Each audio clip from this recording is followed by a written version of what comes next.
Yo, salut tout le monde, une petite vidéo rapidos, le Bitcoin est en train d'atteindre les 55 000 $. C'est un truc de malade et forcément du coup ça attise beaucoup de curiosité, dont parmi pas mal de gens qui viennent vers moi et qui me posent des questions par rapport au Bitcoin, il y a deux types de profils qui ressortent. Il y a les personnes qui se disent bah c'est trop tard pour acheter du Bitcoin, de toute façon il est trop monté donc je vois pas comment je pourrais faire de l'argent avec. Et l'autre type de personne qui se dit il faut absolument que j'en achète là maintenant. Donc à partir du moment où il est au plus haut, où tout le monde en parle, parce que forcément ça veut dire qu'il va exploser. Et dans cette vidéo, je vais vous expliquer pourquoi tous les deux ont tort, tout simplement. Mais juste avant de passer à la vidéo, je vous demande juste de mettre un petit like, ça fait plaisir, ça booste la chaîne, ça me booste moi, ça me fait plaisir. Donc voilà, je vous demande juste ça. On se retrouve de suite pour la réponse en vidéo.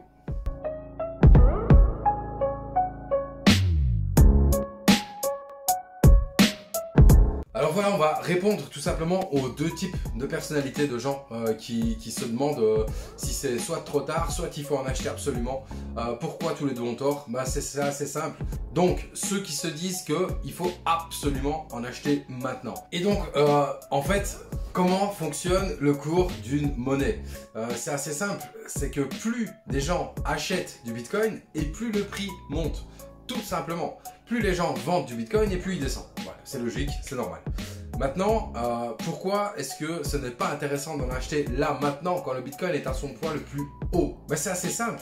C'est parce qu'il y a des gens, et il faut y penser à ça, il y a des gens qui sont rentrés dans le Bitcoin quand il était à 3 000, 5 000, 10 000, 20 000, 30 000 et qui maintenant ont envie de prendre leur profit. Donc c'est-à-dire qu'il y a des gens qui ont investi 10 000, 15 000, 100 000, il y en a qui ont investi 1500 millions de dollars, comme d'ailleurs Elon Musk dernièrement. Mais il n'y a pas que lui, il y a des gens qui ont investi vraiment des grosses sommes. Et donc ces gens-là, qu'est-ce qu'ils font? Ben, ils se sont fixés un objectif, c'est-à-dire qu'ils sont rentrés à une certaine somme et qui se sont dit quand je fais 50% de bénéfices, ben, je retire mes gains. Et oui, forcément ils ont envie de se payer parce que le Bitcoin, oui, va être utile sur le long terme, mais les gens ont envie de faire de l'argent là maintenant de suite. Donc qu'est-ce qui se passe quand ces gens-là vendent? Ben forcément le prix du Bitcoin descend. Donc c'est normal que le prix du Bitcoin ne fait pas que monter. Il va monter et descendre. C'est tout à fait logique. Donc pour résumer, en fait, acheter du Bitcoin dans sa période ou au moment où il arrive à son point le plus haut est la plus grosse erreur qu'on puisse faire. Après ça ne veut pas dire que ceux qui vont le faire là maintenant vont perdre. Imaginons que dans 3 mois, le Bitcoin est à 100 000 $, ces personnes-là auront fait un x2. Il n'y a aucune banque qui vous fait gagner x2 en seulement quelques mois. Mais ça reste une supposition, on ne peut pas le dire. Et il y a beaucoup plus de chances que ces personnes-là, pendant un certain laps de temps, perdent de l'argent avant que le Bitcoin remonte à sa valeur la plus haute. Donc voilà, ça c'est une règle de base, ne pas acheter une crypto-monnaie au point le plus haut, tout simplement. Alors voilà, maintenant j'aimerais vous expliquer le pourquoi du comment. Je pense que les personnes qui se disent qu'il est trop tard pour acheter maintenant du Bitcoin ont tort également. Tout simplement parce que ces personnes-là ne pensent qu'au fait que la crypto-monnaie, donc le Bitcoin ici en question, ne représente qu'une valeur. C'est-à-dire que là, il est à 55 000 $ et donc forcément, il est au plus haut. C'est trop tard. Après, forcément, il va perdre de la valeur et je gagnerai jamais de l'argent avec le Bitcoin. Sauf que là, c'est faire une grosse erreur de jugement puisque la plupart des gens ne voient que ça. Ceux qui ne connaissent pas trop la crypto-monnaie ne voient que la valeur que la crypto-monnaie représente. Donc, le Bitcoin, par exemple, aujourd'hui, a presque 55 000 $. Sauf que, en fait, la crypto-monnaie en général ne représente pas ça du tout. Je ne vais pas rentrer dans les détails techniques. D'ailleurs, vous trouverez une vidéo ici ou là, je ne sais plus où exactement où ça s'affiche, que j'ai faite en expliquant ce qu'était exactement une crypto-monnaie.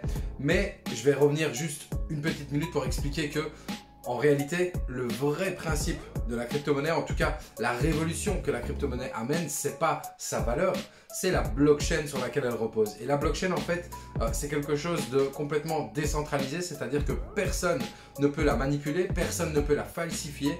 Donc en fait, ça nous permet d'échanger des valeurs, d'échanger des données, des applications, d'échanger énormément de choses sans que personne ne puisse jamais violer ce principe-là. Donc sans que jamais personne ne puisse hacker un système.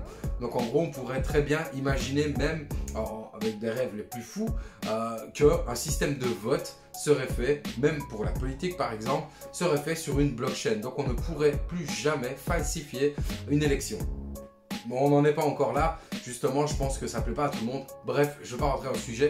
Mais en gros, se dire du coup que le Bitcoin est à son point le plus haut, donc ça ne vaut pas la peine d'investir, ça c'est avoir une vision court terme. Parce qu'en réalité, ce qui se passe, c'est que les crypto-monnaies, ça fait seulement 10 ans qu'elles sont là et elles sont réellement en train de révolutionner le monde dans son ensemble. Comme la création d'Internet, au début d'Internet, il faut se rappeler que la plupart des gens crachaient sur Internet en expliquant qu'il n'y avait que des pédophiles et des trafiquants d'armes qui allaient sur Internet. On fait exactement la même chose avec la crypto-monnaie. On entend énormément d'informations qui disent que la crypto-monnaie sert beaucoup dans le trafic de stupéfiants, dans la pédopornographie ou toutes ces choses-là. Sur le dark web par exemple, alors que c'est faux. C'est faux, en réalité ça représente même pas 2% de ce qui se passe sur la crypto-monnaie, alors que bon, avec l'argent normal, les monnaies fiduciaires, comme l'euro, le dollar, c'est là que le vrai trafic a lieu. Donc bref, ça c'est un argument qui n'a ni queue ni tête. Donc ce que je veux dire par là, c'est que la crypto-monnaie est vraiment un outil qui va nous permettre de nous émanciper des banques et de l'État. Pourquoi? Parce que quand on envoie de l'argent à une personne en crypto-monnaie, on a besoin de personne. C'est-à-dire qu'on envoie l'argent directement de vous à moi, tout simplement. C'est ce que j'explique dans la vidéo que je vous ai référé un petit peu avant. Vous pouvez aller voir ça. Donc je ne vais pas rentrer dans le détail, mais en gros, voilà, ça explique un peu pourquoi il est ni trop tard, ni trop tôt. En fait, le Bitcoin, il sera toujours bon d'en acheter et pas que le Bitcoin. D'ailleurs, je voudrais juste terminer là-dessus, c'est que le Bitcoin est une des crypto-monnaies. Il y a des milliers de crypto-monnaies qui sont créées. Après, il y en a qui ne valent strictement rien parce qu'il n'y a pas de projet solide derrière. Mais par contre, il y en a des centaines où il y a des gens qui travaillent d'arrache-pied depuis des années pour créer de vraies applications innovantes qui vraiment vont révolutionner le monde. Et du coup, rien que pour ça, ça donne... j'aimerais vous donner en tout cas envie de vous pencher sur le sujet parce qu'il y a vraiment de vraies évolutions dans le système et surtout il y a beaucoup d'éthique dans la crypto-monnaie, c'est-à-dire qu'on ne peut ni violer, ni tromper, ni mentir, ni tricher. C'est un système qui fonctionne où tout est vérifiable. Donc on avance complètement à découvert. Et voilà, c'est ça que je voulais partager. Je pense avoir répondu aux deux questions, je ne vais pas faire trop long. Donc sur ce, les amis, je vous dis, soyez attentifs, formez-vous, regardez ce qui se passe en crypto-monnaie. Ne serait-ce que ceux qui veulent faire de l'argent, ben oui, forcément, il y a moyen de faire beaucoup d'argent. Je ne vais pas parler des chiffres, mais il y a moyen de faire beaucoup d'argent. Maintenant, pour ceux qui tout simplement se disent, j'aimerais me faire un petit capital retraite et arrêter de compter sur l'État, mais justement, intéressez-vous à la crypto-monnaie parce que ça va vous permettre de vous faire une putain de retraite, ouais, je ne vais pas mâcher mes mots, plutôt que d'investir dans une assurance santé dont on n'est même pas sûr que la banque où vos fonds sont posés ne pourrait pas s'effondrer. Bref, voilà, tout est dit. Je vous souhaite une belle soirée et je vous dis à bientôt pour une prochaine vidéo.